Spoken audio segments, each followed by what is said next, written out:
Hey guys, what's going on? Ken Ritter here for Ritter Sports. How are we doing today? So we got big news. Big news coming out of the Big 12 and the Pac-12 that their commissioners are meeting today and that everybody has lost their minds. It has become absolutely ridiculous, and once again I have to be the one to pop everybody's freaking realignment bubbles.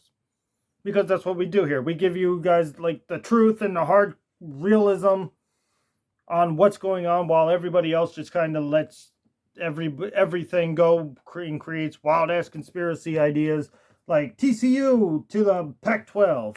Well, we already touched on that in what happens if the Big 12 dissolves, who goes where, and pretty much conference realignment made simple.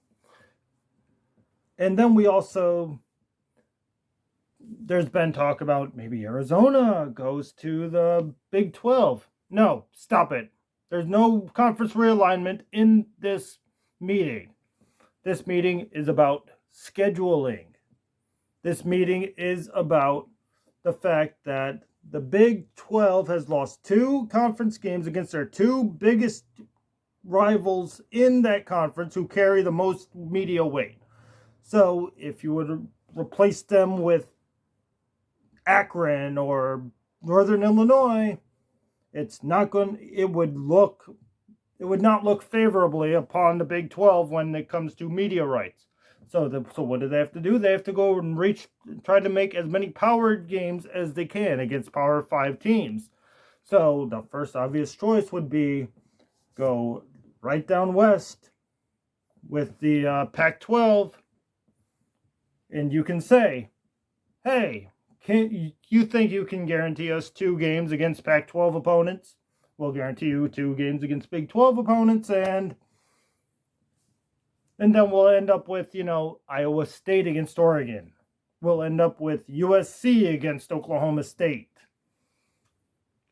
We'll have Kansas and Oregon State. Kansas State and Stanford. I think that's actually a game this year.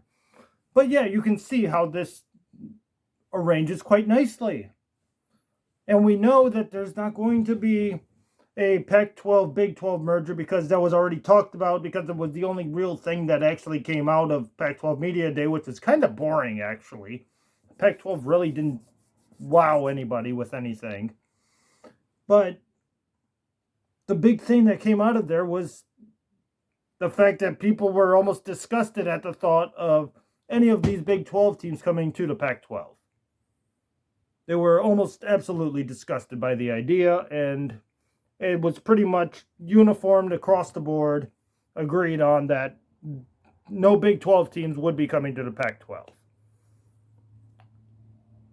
So I'm sorry to, kind of end this on a downer, no fun thing, but that's really what this is about. It's just about scheduling. So, TCU in Arizona, cool. I'd like to see that. But that's what it's about. Replacing the Oklahoma, Texas games with Pac-12 opponents. So guys, thank you for watching. Question of the day. What Big 12, Pac-12 matchups are you most looking forward to in the coming few years?